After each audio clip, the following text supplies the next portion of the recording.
YouTube, let's get it. Hey everybody, what the heck is going on? My name is Usman and today I'm coming in big with the Infinite Warfare Zombies live stream straight from Gamescom. I want to have this up as a VOD up on my channel so you guys can come back to it anytime you guys would like to.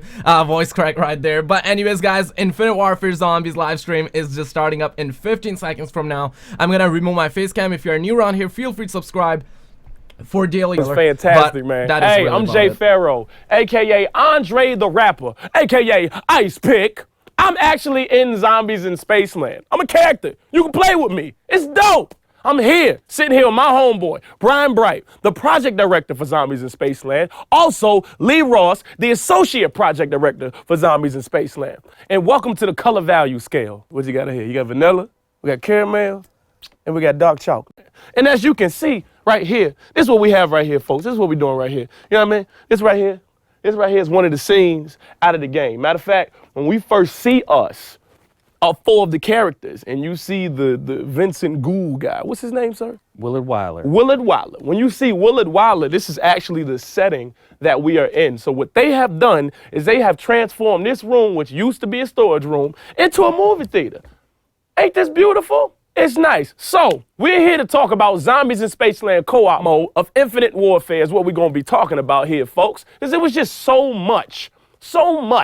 There's so much in the game that we couldn't put in the trailer. So we're going to give you an inside edition. You feel me? We're going to give you an inside look. That's what we're going to do. So, tell me more about this world. Where did you all come up with this idea? We want players to experience something brand new when they get into Zombies, and we've created something that takes them nowhere that Zombies has ever gone before. We're traversing players all the way back to the 1980s, which is just awesome in itself. And we wanted to go to a place that was really fun. And I mean, what's more fun than a theme park, right? So within this space, we have park attractions that have been transformed into weaponry for the players. Right. And of course, our zombies are decked out just to look like 80s people, right? So the crazy hair, the awesome clothes. And then there's a DJ in the park that's like, he's mixing it up and playing all those awesome tunes for the players. So for us, it was really, we just wanted to have a good time with this experience. That's cool. What about you, sir? Well, growing up in the 80s.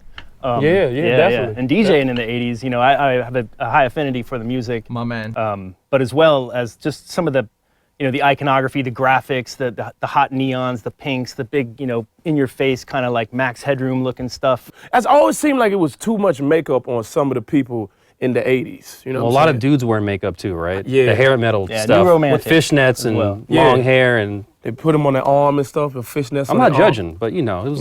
You don't want to do that. It wasn't with my somebody. thing. You don't want to do that with somebody that's like too big, the arm too big, because then it'd be popping out, and be looking like bubble wrap. You don't want to do that. You know what I'm saying? You gotta sit there. You gotta sit there, go like this, and pop them all. You know. Let's talk about the archetypes of the game. Baby. Let's do that. Well, the story is we have 4 aspiring actors who show up for an audition for a really eccentric but very well-known director in Hollywood. He's been around for 40 plus years, making some really terrifying, horrible, visceral scenes in movies. He's done things like Murder High and Captain Kill, and of course, the famous Zombies in Spaceland. Okay. So when these actors show up, they think it's there for an audition, but it turns out he wants to get a little bit more out of them. So as they sit down in this old movie theater to audition, he says, you know what? Let me roll one of my old films for you and kind of get you into character. But he meant quite literally. Suddenly, a vortex opens in the screen, and they're ripped right from their seats into the silver screen.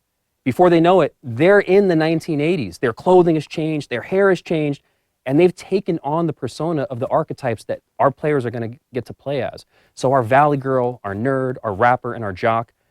Obviously, yourself is playing the rapper, and that's kind of like a birth of like Run DMC meets NWA. So we kind of have that cool suaveness with the fat gold chain, but also that street grit that NWA brings to the table. Yeah, hell yeah. And then, of course, what would the 80s be without a Valley Girl, right? So we have the lovely Sashir Zamata playing the Valley Girl.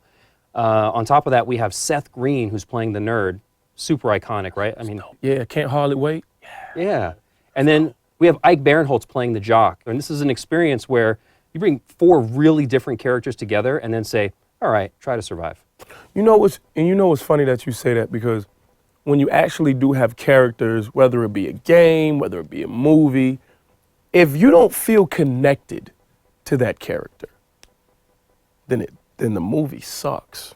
You know what I'm saying? Like, but the level of personality to characters, whether it be whatever, like that's what keeps you enwrapped in it, and that's what makes something amazing. All right, so let's talk about the big guest that you all have in the game. The big guest, the big bambino, the guy who a lot of people probably will recognize. You can't not recognize this guy, but you know who I'm talking about. He's an 80s icon. He's an 80s icon. He's the man. He's the myth. He's the legend. It's David Hasselhoff. My man. Hasselhoff. How the hell did I get in the game? Lol, oh no. Where the hell did I get in the game with David Hasselhoff? You know what? Thank you so much, my brother. Thank you. Thank you for putting me in this game. I'm in the game with David Hasselhoff. That is just fantastic, man. That's fantastic. I'm in the game with David Hasselhoff, and he is what? He's the DJ, right? He is the park's DJ, so he's the man behind the scenes spinning the records. Right. He's been here for a long time. No one knows exactly how long, but he's here to lend a helping hand and maybe get his way out of the park along with you. Right. If you survive. If I survive. That's the question. All right, so who is Willard Wyler? So Willard Wyler is played by none other than Paul Rubens. Oh, man. Paul Rubens. Man. You all have really outdone yourselves with this star-studded cast. Another 80s icon, right? Another 80s icon. Man, that's crazy. So let's do this here. Let's get into the gameplay. All right. So what can players expect from Zombies in Spaceland? Gameplay. Well, we brought lots of new things to the table. You know, obviously we got lots of zombies. We've got doors you open, you explore the Spaceland theme park. But in the theme park, we have really cool attractions. So we have a roller coaster you can get on. So you can actually ride the roller coaster and shoot targets. I did that. I did the roller coaster. It's hitting the targets are hard.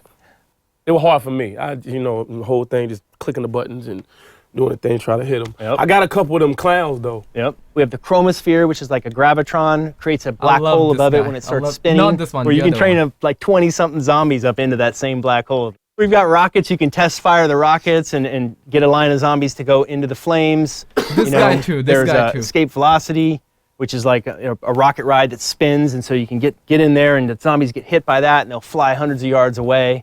There's lots of cool, park attractions that you can use. There's even bumper cars. You can run the zombies through the bumper cars, and they'll get smashed. Bumper cars? Bumper cars. Y'all got bumper cars? Bumper cars, you tell me. So, are you telling me zombie try to come up to me, hey man, what the hell you talking? If I got beef with a zombie, I can run his ass over with a bumper car? You can. Do you know how long I've been wanting to do that to some people? Just hit them with a bumper car. Pow! Now, I ain't want to kill them, but I just wanted to, you know what I'm saying? Just so they get the message. Yeah. Yeah, Miss Jones. Now, it's my first grade teacher. She was very mean to me. Very mean. Sorry about that. Yeah, very mean to me. Said I had ADD, which is probably true. So, I heard another special feature about this game is the tutorial mode. And you know what? That's perfect. Ooh. You know why it's perfect? Because some people don't know how to play, and they end up getting popped really quickly with a score of like 90, and they be like, oh, I didn't know how to play. So the tutorial mode. Let's. Well, we've done a couple things to make the gameplay more accessible. Right? Right. The map's a little bit wider. The lanes are a little bigger. Not only is it fun, and it's a theme park, and it's just fun. The music's exciting and stuff. Right. The spaces are a little larger. It's a little easier to maneuver around the zombies. Right. But we also have a tutorial mode. It's a little bit like pop-up tips that come by, right? So in solo mode, if you go in and play, that's the one. And you turn on the park, it's like turning on the park tips, getting a guided tour of the park, right? As you walk by different things in Spaceland, tips will pop up, and it'll kind of just explain to you how to play the game a little more. So we're trying to broaden the audience. Zombies has been a pretty hardcore experience. There's still a lot of depth for the hardcore, and tons of Easter eggs and things for you to unlock in the mode. But we want to also kind of bring more new people in, and I think the theme, the open spaces, and the music and the tutorial type mode are all things that we've tried to do that will bring new players into the fold. So what about the weapons? Let's talk about those. The weapons are, we're bringing in the kind of the ability for you to modify your guns that you find on the wall. So in Zombies, you find guns on the wall. They cost money. You buy them. You can use them. But now you can modify the gun. You can add up to 6 attachments to them in the front end before you go in. And so when you get to the gun on the wall, you'll have the gun personalized the way that you've set it up in the front end. Hey, man, sorry. I had to stop. That's all good. I had a cramp. But the cool thing is you can also up, the weapon leveling from multiplayer and zombies is shared. What we can do is you can bounce back and forth between modes, however you want to play. You like to play with the shotgun, boom, boom, boom, multiplayer. You come into zombies, your shotgun's leveled up. You can add more cool attachments and powers and abilities and stuff to your guns. Yeah, man. Cause I was stuck when I was playing. I had this one gun that just went pop, pop. I think it was a 9mm. I mean, that's cool if you want to rob somebody, but that ain't cool if you got like 20 different zombies coming at you like with a little crust around their mouth. You want something that's gonna take them out. And we got some other cool guns. We got this forge freeze gun where you can freeze the zombies. Yeah, I like that one. Yeah, and that one's great. You can freeze them, and then you can have the slappy taffy perk and just go up and punch them, or if you're the Valley Girl, gag them with a spoon, and they'll shatter into pieces. Yeah. Well, we got some cool toys as well to play with. Like there's a transponder. You can throw it down on the ground, and then run around the map, and then if you ever get in trouble, push the button, and you'll teleport back to where that you threw it on the ground. Right. So there's some cool other like toys that you can play with as well that you can buy. We call them weapons from the future, but you can buy them from the ticket stands throughout Spaceland Park. So aside from the things that you can bring back and forth from multiplayer to zombies, we also have some zombie specialties. And a couple of them you'll see in our trailer, which are super awesome weapons. One of them is called the face melter. And when you shoot a zombie with it, they literally turn into a firework and they blast off into the air and explode into a massive cool explosion. That's cool hot. Colors and everything. That's hot. Yeah, so the magic wheel, what does that do exactly? So the magic wheel is a device that will show up in the park. It actually will jump from location to location, so it's never in the same place twice. Okay. And players can go up to it, pay a small amount of in-game cash, and it spins. And while it randomly spins, gives you a random weapon that it could be something really awesome, like one of the weapons Brian talked about, like the forge freeze, but it could also give you something like a pistol when you really need an assault rifle or a shotgun. Right. But there's also some weapons that are only inside the magic wheel. And so if you're lucky enough, you just might get one of those on a spin. And it's a little cheaper than a regular weapon off the wall generally. So there's that. You might get something cool, you might get the pistol, but it's a little risk reward there as well. That's good because, I ran out of money while I was playing. And I was like, well, damn, do I need to get a job at a pharmacy or something? Like, what I need to do? Well, you could work at the Lost and Found, and we have the Lost and Found in the park. It's at the front of Spaceland. Okay. And it's whenever you bleed out in the game, you lose your weapons, right? Right. And so instead of like having to go rebuy weapons off the wall and re-upgrade them and work through all that again, which is difficult with the 20 zombies around you, Right. You could run to the Lost and Found and pay a smaller fee and get your guns back, the guns that you went down with all the buffs and everything that came with them. So that's a cool new feature that we've added to Zombies in Spaceland. It's like layaway for weapons. You're right. Very smart. You smart. All right, so let me ask you a question. What exactly was that thing on the bottom of the screen in the right-hand corner? Like a meter or something like that? Like, what was it? Yeah, that's your Fate and Fortune cards meter. Okay. And so as you spend money in the game, or as you earn money in the game, the meter starts filling. And when it fills all the way up, then you can fire off one of your Fate and Fortune cards. And Fate cards, they're both, Fate cards are permanent. You unlock them through progression in Zombies. Right. Fortune cards are consumable. You get them through loot. You can use them for one game. You can use them up to 3 times in a game. Right. And so they're buffs. They're short-term buffs for the player. They make you more powerful. Some of them will give you a really cool gun for maybe 30 seconds or a minute. Some of them will, like one of them gives you money every time you get hit by a zombie, for instance. Or one of them, if I stand next to Lee, we're stronger together. So what's cool is you can actually stack them. So you can have more than one active at a time. Right. And you could have Phoenix up running. You could have the black hole gun out. You could have multiple of these Fate and Fortune cards up at any one time. And then when you run out of your 5 that you brought into the map, you can go up to one of the fortune tellers in Spaceland, pay a small fee, and he'll refill your hand. And you can do that 3 times in a game. So you could actually use up to 15 cards in one game. So one other cool thing about the Fate and Fortune cards is we talked about it a little bit earlier about having that cooperative experience. Right. So sometimes a Fate and Fortune card is something that you spawn and it's just for yourself. But like Brian mentioned, there's some that you can spawn and they actually give the other player something else. So sometimes you'll share life. Sometimes you'll spawn something that the other player can use. So we encourage players to use them not only for themselves, but also to help the team advance in their quest. So what you're saying is you're able to work together with these Fate and Fortune cards, and that's another special feature of this game. That's dope, man. Let's talk about the team mechanics, like the ATM. Yeah. Because I know there's definitely a special feature with that. Yeah, we got a couple cool team mechanics, and one of which is the ATM. Players can go in, because a lot of times in zombies, like, you might die and lose money and need a gun, and then it's like, oh, Jay needs a gun. Oh, well, he doesn't have any money, so he's got to kill zombies to get money. So how do we give you money? So there's an ATM now, and I can go up and just put $1,000 in it. You know, Lee can put $1,000 in it, right. And they can just sit there. So when somebody does go down and they get back up, they can run over there and get the cash out and be able to buy a gun and get back into the action quicker. Hey, don't tell that to my cousin, because the money's just start disappearing. You'll never see it again. West. Oh my gosh. Okay, you about to say something. I was going to say, in addition to that, we also have team door buys. Word. So there are key locations that open up and lets players explore the rest of the park.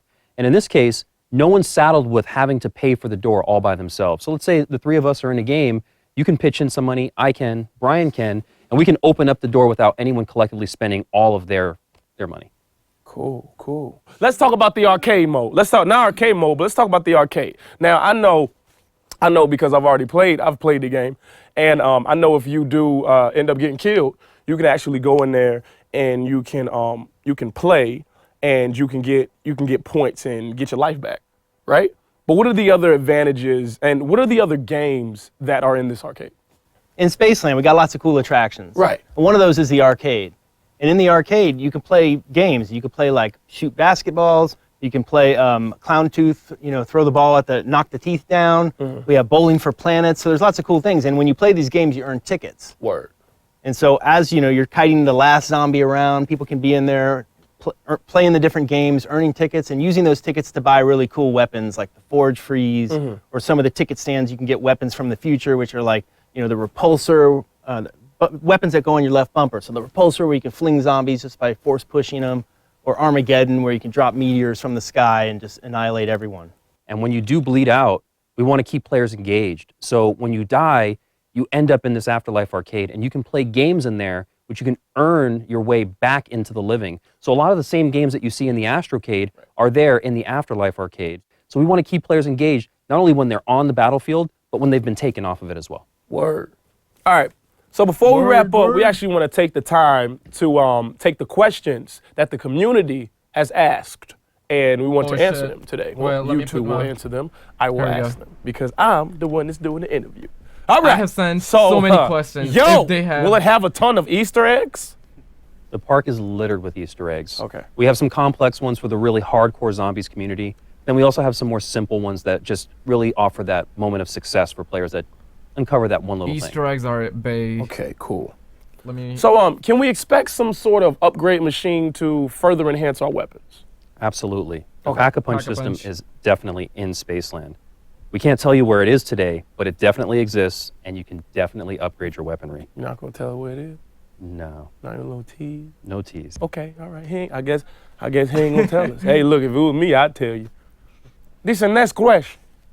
So, what type of system would the game have? Round-based or challenge-based, similar to Extinction? My man. It's round-based, right? Mm-hmm. But we do have challenges. So we have Neil, the challenge robot, that if you activate him, if you find the parts for him, you can activate him, and he will give you challenges. But those challenges will span a wave, of zombies. And they're cool challenges, and, they might be like, get X number of multi-kills, so shoot, 2 guys in the head at once, or jumping kills, or just different explosive kills, different types of challenges that you'll have. And if the team pulls it off, then they'll get tickets, and the tickets can buy cool stuff. Got you. Got There's you, another got question I have. What's the biggest change to gameplay in Infinity Ward's take on zombies? Come on, answer my question. I'd say man. probably the biggest change would be, we've got the depth with the Easter eggs like we discussed for the hardcore fans, Mhm. and we've got the accessibility. So it's, with things like the Afterlife arcade, where you don't just die and go to spectate, you have the chance to earn yourself to come back to life. The Lost and Found, where you can get your weapons back if you've gone down and bled out. and then the more open spaces that we have, it's a little more forgiving, at least early on for new players. And then we have the depth of Easter eggs and really cool stuff and unlocks that the better players and the more hardcore players will experience later. Got you. Can the zombies mode be completed solo? Absolutely. Plus. So we built a solo experience that's just as rich as the One in the multiplayer chat, four-player BB. experience that you get playing zombies. Okay. You can complete all the Easter eggs, see all of the same stuff. It's all in there for the solo player as well as the people that want to get together and play. Cool. Final question. Are there any zombie-specific reasons to pre-order? Yeah, we have the Zombies in Spaceland pre-order pack that you'll get. And in that is a really cool animated player card that's unique to this so that you can show it off to everyone else. We have a cool gun camo that you can use and apply it to any of your weapons. And then we have a rare fortune card pack. So it'll give you a number of like rare, epic fortune cards that you can find.